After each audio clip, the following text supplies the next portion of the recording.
Bonjour, je suis Hervé Gauthier, je suis le vice-président de l'UNECATEF et on a le plaisir aujourd'hui de recevoir Faisal Gormi, qui est un Français expatrié aux Émirats Arabes Unis. Et bonjour Faisal, très heureux de t'avoir au téléphone. Oui, bonjour Hervé, merci pour votre sollicitation et au plaisir d'échanger avec vous sur mon parcours et cette petite histoire d'expatriation.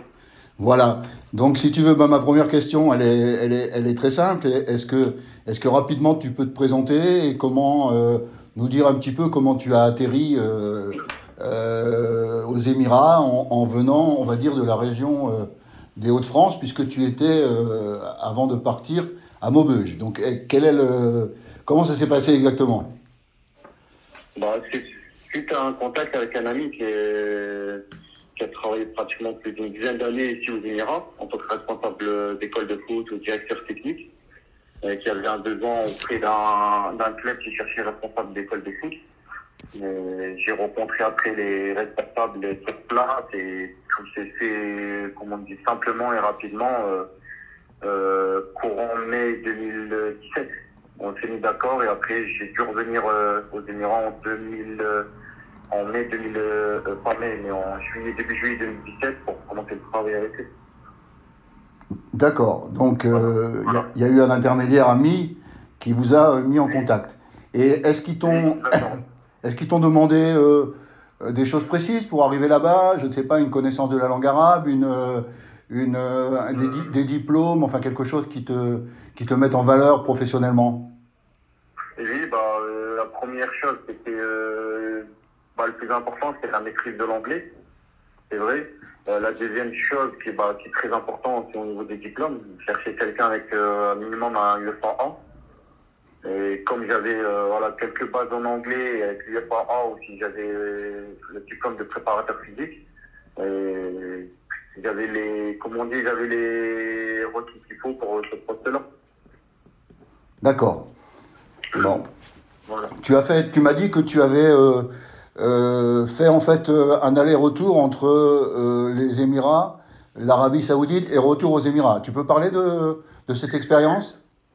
Ouais, j'ai fait en fait 2 ans aux Émirats de 2017 à 2019. Après, j'ai eu une sollicitation en Arabie Saoudite avec Al Ahly de Jeddah de 2019 à 2021, en sachant que Al Ahly de Jeddah, c'est l'un des plus grands clubs au Moyen-Orient, avec son histoire, avec les titres. C'est un club populaire, si on peut dire ça. C'est l'équivalent d'un Olympique de Marseille en France. C'est ce côté-là qui m'a vraiment motivé d'aller là-bas. D'accord. Voilà. Et ensuite, donc, en 2021, tu es revenu à Ajman, hein? Oui, en Arabie Saoudite, j'ai fini le dernier mois de la deuxième saison en tant qu'entraîneur intérimaire de l'équipe première, suite à la demande du prince et du président du club, en sachant que, à 32 ans, c'est un intérim d'un mois, mais la responsabilité de l'équipe première, avec la moitié de l'équipe qui fait toutes les responsabilités de Hervé Renard en équipe nationale, qui est arrivé en équipe nationale ici et toujours ici à ce moment-là. Et il y avait aussi Mbaye Niang, qui a fait la deuxième partie de saison avec nous. Voilà, c'était une très très belle expérience. Et après, j'avais un contact très avancé avec un autre club en Arabie Saoudite. Et suite à la demande du président ici à Ajman de revenir, de reprendre toute la direction technique. Voilà, c'était un challenge très, très intéressant aussi, sportivement. Est-ce que tu as eu des motivations particulières autres que le football pour partir là-bas? Tu avais peut-être le goût de l'aventure, le goût de découvrir une autre vie, un autre pays, une autre mentalité, etc. Ça a joué dans ton parcours, dans ton désir de partir? Oui, ça a joué. J'ai toujours eu ce côté-là de découvrir de nouveaux pays, une nouvelle culture, un nouvel environnement, des nouvelles mentalités aussi. Je pense à un échange c'est un échange aussi et un partage. Là, j'ai eu la chance de travailler avec des coachs ou des staffs techniques de Serbie, de Croatie, de Brésil, un peu partout du monde. C'est enrichissant aussi, personnellement, humainement et aussi sportivement. Tu as eu du mal à t'intégrer, tu as eu du mal à rentrer socialement dans ce pays, tu as eu du mal à épouser, on va dire, les coutumes et la vie là-bas, la vie quotidienne. Non, je pense qu'il faut, on y va, faut s'adapter, hein. Faut s'adapter au pays, et à l'environnement qu'on a en face de nous. Je pense que ça, c'est une chose très très importante, surtout dans notre métier. Voilà, j'ai pas eu de mal du tout, au contraire, il y a eu certaines facilités et qui m'ont aidé aussi à travers le travail sur le terrain et en dehors du terrain aussi. D'accord. Est-ce que tu peux nous parler maintenant un petit peu de ta fonction, en quoi elle consiste, de quoi tu t'occupes, quelles sont tes responsabilités? Actuellement, je suis directeur technique au club de Ajman depuis l'année dernière, depuis juillet 2021. Et la fonction, c'est mettre une politique technique en place des U21 jusqu'au U9 actuellement. C'est toutes les équipes qu'on a. Et en relation avec, c'est important, c'est en relation avec l'équipe première, c'est le président et les responsables. Ils insistent au moins d'avoir au sein de l'académie des joueurs qui puissent monter et être une plus-value pour l'équipe première dans les années à venir. Voilà. Donc tu as en gros une responsabilité générale sur toute on va dire la préformation en France et la formation, quoi. Oui, c'est ça. J'ai la responsabilité en fait de l'école de foot, de la prépo et de la formation de toutes ces équipes-là. D'accord. Voilà. Donc je suppose que tu es donc responsable de la programmation des entraînements, des séances, de l'équipe technique. Est-ce que toi-même tu interviens sur le terrain ou est-ce que tu es juste quelqu'un qui justement réalise la programmation, encadre les éducateurs, etc. C'est une fonction vraiment générale, c'est voulu de ma part. Le fonctionnement, c'est la programmation, le projet que j'ai mis en place sur un projet de 4 ans, que j'ai dû présenter au président du club. Voilà, on sait que le football, du jour au lendemain, tout peut changer, hein, ça va très vite. Mais en fait, la responsabilité, c'est de la programmation. Je construis moi-même les séances d'entraînement que je donne aux différents entraîneurs. Et j'interviens sur le terrain, je ne vais pas dire souvent, mais en général une fois par semaine et par équipe. Et voilà, c'est le fonctionnement que j'ai sur la semaine au niveau des entraînements. D'accord. Voilà. Il y a des tranches d'âge un peu comme chez nous? Tu dis que tu commences avec les U9 et après, comment ça se passe? C'est quoi? Là, en fait, il y a un championnat U21 il y a un championnat U18 et il y a un championnat U17, U16, U15, U13 jusqu'au U11. Après, tout ce qui concerne les U9, U8 et U7, en fait, ce sont des genres de rassemblements et des plateaux organisés par la fédération en collaboration avec les clubs. D'accord. Les compétitions, en fait, commencent en U11. Oui, les compétitions officielles et nationales, ils commencent en U11, c'est ça. D'accord, ok. Tes staffs d'équipe, comment ça se passe? Tu as un responsable d'équipe, tu as plusieurs personnes qui sont dédiées à chaque équipe, je veux dire préparateur physique, entraîneur des gardiens, etc. Est-ce qu'il y a un staff complet pour chaque catégorie de jeunes ou est-ce que le monsieur est tout seul, ton collaborateur? Non, en fait, le fonctionnement ici, c'est que par équipe, en fait, il y a un responsable ou un team manager par équipe, d'accord? Et au-dessus de ça, il y a trois team managers, il y en a qui s'occupent de certaines catégories, en fait, de U21, U18, U16, d'autres qui s'occupent des U15, U13, et le troisième, il s'occupe des U11 et jusqu'en dessous, en fait, tout ce qui est administratif, logistique. Et après, par des U16, U18 et U21, c'est un préparateur physique, un coach des gardiens et un assistant. D'accord. Voilà, c'est ça. Et comment on dit, et les fonctionnements, c'est ça. Après les U13, U12, U11, et en dessous, c'est un coach et un coach assistant par équipe et avec un entraîneur des gardiens par équipe. Voilà. D'accord. Voilà. Dis-moi, je suppose que, évidemment, les gamins sont scolarisés à côté du foot. Est-ce que c'est une scolarité normale? Est-ce que c'est une scolarité dans les écoles comme chez nous, dans les lycées, dans les collèges? Ou est-ce qu'il y a des choses qui sont privées, qui se font à l'intérieur du club, etc. Comment ça se passe une journée d'entraînement, enfin une journée de vie avec la scolarité et l'entraînement pour, allez, on va dire pour un gamin de 12-13 ans et puis un jeune de 16-17 ans? Comment ça se passe, sa journée? Eh ben, en fait, là, j'explique par rapport aux deux expériences que j'ai eues en Arabie Saoudite et ici. En Arabie Saoudite, le fonctionnement, c'est tous les gamins qu'on avait, ils viennent de un peu partout du pays. Ils sont logés au sein du club, l'école au sein du club, pour aller 95% de l'effectif. Et tout se passe en fait au club. Alors qu'ici aux Émirats, en fait, l'enfant il va à 7h, 7h30 à l'école, il rentre chez lui vers 14h, et nous les entraînements ils commencent à 17h. Donc voilà. D'accord. Et Voilà. ta fréquence d'entraînement, c'est combien par semaine, dans une semaine? Bah, pour les U15, U16 et U18, U21, c'est entre 5 et 6 entraînements par semaine. Tout dépend du calendrier des championnats, mais en général, cette fréquence-là. Et les U13, U12, U11 et U10, c'est 4 entraînements par semaine. D'accord. Voilà. Ok. Et pour les U9, les U8 et les U7 qu'on a, c'est 3 entraînements par semaine.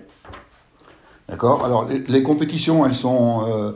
C'est des compétitions nationales, c'est des compétitions régionales, c'est des compétitions. Bon, c'est vrai que les Émirats, c'est un pays qui est relativement étendu quand même, avec Abu Dhabi, Dubaï, etc. Ça se passe comment les compétitions? C'est régional ou national? Non, non, c'est national les compétitions. Même Voilà. chez les petits? Oui, par exemple, j'ai les U12, un exemple, semaine dernière, ils sont partis faire un match après Abu Dhabi. C'est un club qui s'appelle Ad-Dafa, c'est connu, il y a pratiquement 5 heures, 6 heures de route. D'accord, d'accord. Voilà, c'est national. Donc là, vous faites des déplacements en bus, je suppose? Oui, oui, après, le plus gros déplacement, c'est celui-ci, hein. C'est 5h30 à 6h maximum en bus. En voiture, ça va un peu plus rapidement. Mais sinon, tout le reste, voilà, c'est dans un maximum, c'est 2 heures de déplacement. D'accord. Je pense pas, voilà. Et tu t'es bien adapté au temps, à la chaleur, au climat, où c'est difficile à une certaine période de l'année? Moi, Ouais. pour te parler de mon expérience personnelle, quand j'étais en Arabie Saoudite avec Robert Herbin, il m'arrivait de faire des entraînements à 14 heures sur un terrain synthétique en plein mois d'août. Je peux te dire que les premiers mois, enfin, moi j'avais beaucoup, beaucoup de mal. Est-ce que tu es pareil, toi? Ouais, surtout comment dire, cette année encore ça va, mais la saison dernière, juillet, août, même septembre un peu, c'est très chaud pour les entraînements. C'est pour Bah, ça qu'on essaye de toujours adapter, commencer vers 17h30, même 18h à ce moment-là pour faciliter un peu aux enfants et même aux coachs, hein, aussi.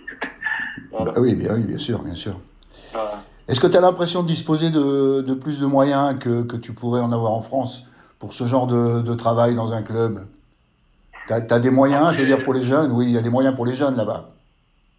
oui, il y a les moyens. Il y a une certaine vision au niveau du pays, au niveau de la fédération pour développer ça au niveau football. Et je pense qu'il y a les moyens qu'il faut et pour travailler convenablement. Et les clubs se servent les clubs se servent beaucoup du réservoir des jeunes pour leur équipe fanion. Il y a moins peut-être de transferts et de choses comme ça. C'est plus de la promotion interne, c'est plus de la formation. Tout dépend des clubs. Il y a des clubs qui font qu'il y en a deux, trois, ils fonctionnent. ils se servent de la formation, de ce qui se fait dans leurs académies pour renforcer l'équipe première. Après, il y a des clubs, ils se consacrent juste à des transferts, des achats-ventes. Voilà. Nous, par exemple, cette année, on a six joueurs qui ont signé leur contrat pro qui viennent de l'académie.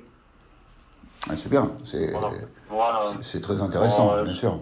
Ouais, c'est intéressant. Sur les 6, 2 là, ils reviennent du rassemblement avec l'équipe nationale espoir. Ouais. Voilà, c'est des choses très très intéressantes. Au niveau des transferts, le club a très peu de transferts. Juste un transfert étranger et 2 transferts locaux seulement, comparé aux autres années. D'accord, voilà. D'accord. Ça, c'est une chose qui est très intéressante et c'est dans la vision du club de ce qu'ils veulent aussi sur les autres années, l'année prochaine, dans 2 ans, 3 ans aussi. Voilà. D'accord. Est-ce que tu as dit tout à l'heure que tu avais quand même des rapports avec l'entraîneur de l'équipe professionnelle, de l'équipe première. Oui. Quel type de rapport tu as et est-ce qu'il t'impose des choses sur le plan de l'entraînement, sur le plan technique, sur le plan tactique? Est-ce qu'il t'oblige à jouer dans une certaine organisation? Est-ce qu'il y a une unité de jeu dans ce club? Comment vous voyez les choses? Concernant en fait l'équipe, je parlais d'équipe première et des U21. C'est la demande du coach de l'équipe première. C'est les jeunes qui, toute la semaine, qui sont avec l'équipe première, qui jouent le week-end avec les U21. D'accord. C'est une question de logique parce que le maintien une blessure ou une absence, voilà, il faut que le joueur il soit apte à renforcer l'équipe, tout de suite. Voilà.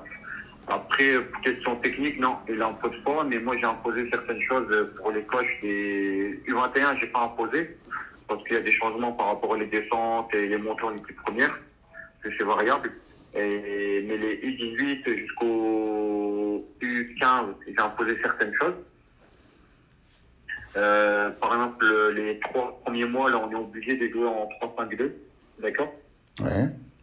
Dans notre système et les 4 mois qui restent sur la fin de saison, on va adapter sur un autre système et on va partir sur un 4-4-2. D'accord. Voilà. L'année dernière, on avait fait en début de saison, on avait fait en 4-3-3 et on avait basculé sur la deuxième partie de saison, on avait basculé en 4-4-2. Voilà. D'accord, donc effectivement. C'est imposé par moi, le coach, il n'a pas les choix. D'accord, le coach des équipes, ils font ce que tu leur demandes. Et donc, toi, tu donnes les grandes lignes des séances d'entraînement pour travailler la mise en place, pour travailler les fondamentaux de ces systèmes-là. Tu mets en place les séances pour tes coachs. Oui, c'est ça, oui. Chaque coach, il a sa séance quotidienne avec la programmation par semaine, par mois et à l'année, en fait, par rapport à ça. Voilà. On fonctionne en fait, mensuellement, en fait, tous les 4 semaines, on travaille 2 thèmes différents et sur une période de 4 semaines. Et après, on adapte, on ira sur le thème suivant, les 4 semaines suivantes. D'accord. Donc toi, tu vérifies le travail, évidemment en regardant les séances, en regardant le travail qui est fait. Et tu imposes des réunions techniques souvent pour vérifier, pour discuter, pour remettre les choses en place, pour corriger des choses que tu n'as pas vues, qui ne sont pas dans l'esprit de ce que tu as demandé, etc. Ce qu'on a la chance, c'est que on a quelqu'un en club qui s'occupe de filmer tous les matchs. D'accord? Ouais. Surtout des U15, des U16, U18, même les U21. Et à travers ça, j'ai fait une petite formation dans l'analyse vidéo. Je m'occupe d'analyser les matchs à travers les thèmes et la programmation qu'on a mis en place. Et les réunions, c'est réunions individuelles par stade tous les débuts de semaine. Après chaque match. Et réunion mensuelle en fait avec tous les coachs des gardiens, tout ça, pour remettre tout ça en place, régler ce qu'il faut et voir où on est arrivé aussi. D'accord, ouais, non, c'est bien, c'est effectivement... est-ce que au travers de ton travail vidéo, est-ce que tu peux séquencer avec un logiciel? Est-ce que tu as des moyens comme ça? Le logiciel, simplement, j'utilise Langomatch, on fait les séquençages avec, les analyses avec, et à travers ça, c'est une compagnie française, donc on a fait un partenaire avec eux, c'est Footbar. Je pense, je sais pas si tu connais. Non, je ne connais pas ce Et en fait, logiciel-là. c'est des GPS qui se mettent au niveau en dessous du genou, entre le genou et le mollet, et qui donnent certaines données en fait, comme le nombre de passes pendant le match, ou l'entraînement, la vitesse à haute intensité, toutes ces données-là, et ces données-là, on les utilise aussi en relation avec la vidéo et les programmes et les thèmes qu'on travaille durant toute la saison. Ah, c'est bien, mais écoute, c'est un logiciel je n'ai pas entendu parler beaucoup chez nous, en France, de logiciel-là, mais si tu dis que c'est intéressant, bah, écoute, on va se renseigner, ouais. Ouais, c'est Footbar, en fait, je sais qu'ils travaillent en relation avec le Red Star et la fédération hollandaise aussi, ils travaillent avec eux. Et franchement, c'est quelque chose de très très intéressant, surtout au niveau au niveau des jeunes, voilà, avoir ces données techniques-là, le jeu long, le nombre de tirs, le nombre de passes, de contrôle, de dribbles, je pense que c'est des données intéressantes au niveau des jeunes. Ah, Voilà. d'accord. Bon, est-ce que tu as toi personnellement un jeu qui peut t'inspirer? Est-ce que tu as des entraîneurs qui ont une influence, on va dire, sur tes idées, la manière dont tu fais jouer ton équipe? Tu as parlé du 3-5-2, donc est-ce que est-ce que tu as des gens qui t'inspirent actuellement? Est-ce que tu as des coachs ou des équipes qui peuvent être pour toi des modèles? En revenant par rapport au 3-5-2, en fait, ça s'évolue de ma part. En fait, c'est essayer d'apporter une certaine intelligence, comment dire, une certaine vision au niveau du joueur. Il n'est pas figé sur un système. Ça peut avoir des bons côtés et des mauvais côtés aussi, hein. Voilà, aujourd'hui, tu joues en 3-5-2, demain, tu changes en 4-4-2. C'est vrai, c'est un système, et après, l'animation derrière, que ce soit offensive, défensive, ou même en même temps que transition. Et ça, c'est voulu personnellement. Je pense, si je me trompe pas, c'est l'Ajax qui fonctionne de cette façon-ci. Tous les 3 mois, 4 mois, ils changent de système. Et c'est pour pouvoir en fait apporter aux jeunes qui arrivent en équipe première. On sait que voilà, demain, à n'importe quel match, le système peut changer, l'animation. Au moins, ils ont cette petite base pour eux, ça peut leur faciliter les choses.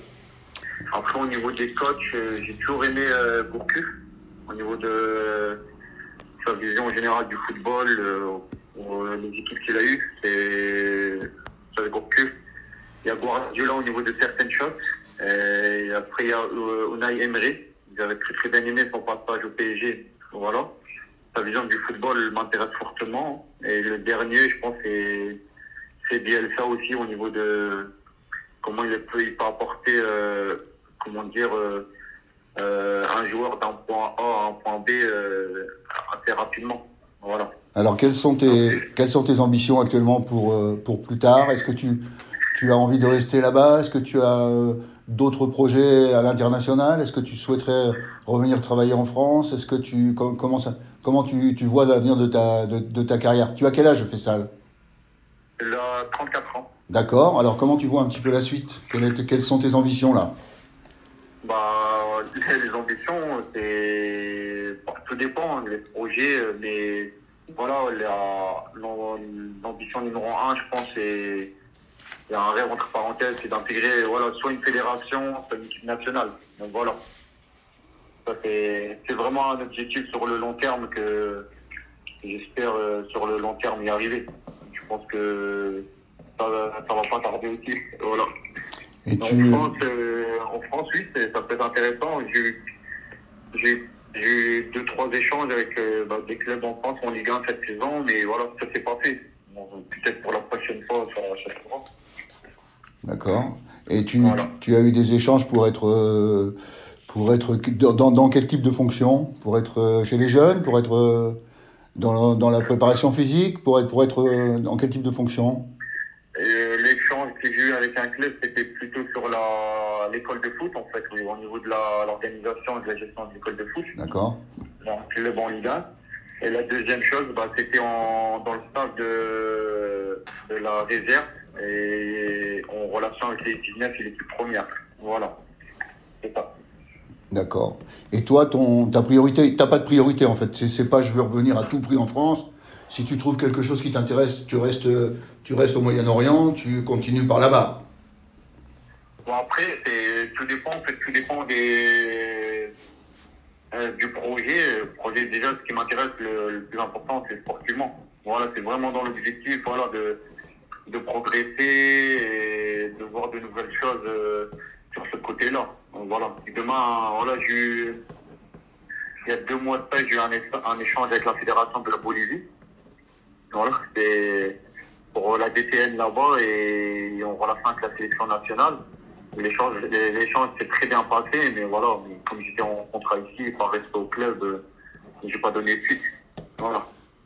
D'accord. Voilà. Si tu devais demain donner à un collègue français qui voudrait partir en UAE quelque chose, quelques points de vigilance, quelque chose à faire, à pas faire, ce qu'il faut faire, ce qu'il faut pas faire, voilà, si tu peux conseiller pour un départ au Moyen-Orient, tu dirais quoi? Déjà, la langue, je pense qu'il faut, au niveau de l'anglais, c'est très très important. Ça, c'est vraiment, je pense que c'est l'aspect numéro 1 qu'il faut pas négliger. Voilà, faut pas se dire, je pourrais trouver un traducteur ou quelque chose comme ça. Faut être, comme on dit, faut être très soi-même au niveau de la langue. Après, je pense qu'il faut s'adapter à tout public qu'on a en face. Voilà, comme moi, je sais, le club qu'aujourd'hui où je suis, il fonctionne pas de la même façon que d'autres clubs dans le pays et le cas contraire aussi. Voilà. Et il faut, comme on dit, quand on prend certaines fonctions, surtout dans certains pays, voilà, faut pas imposer certaines choses, faut être à l'écoute de tout le monde. Voilà. D'accord. Voilà. Sur un plan plus personnel, la vie quotidienne, elle doit être sympa quand même. T'as la mer, t'as tout ça. C'est pas désagréable quand même quand on est en famille. Si tu es en famille, c'est quand même un pays qui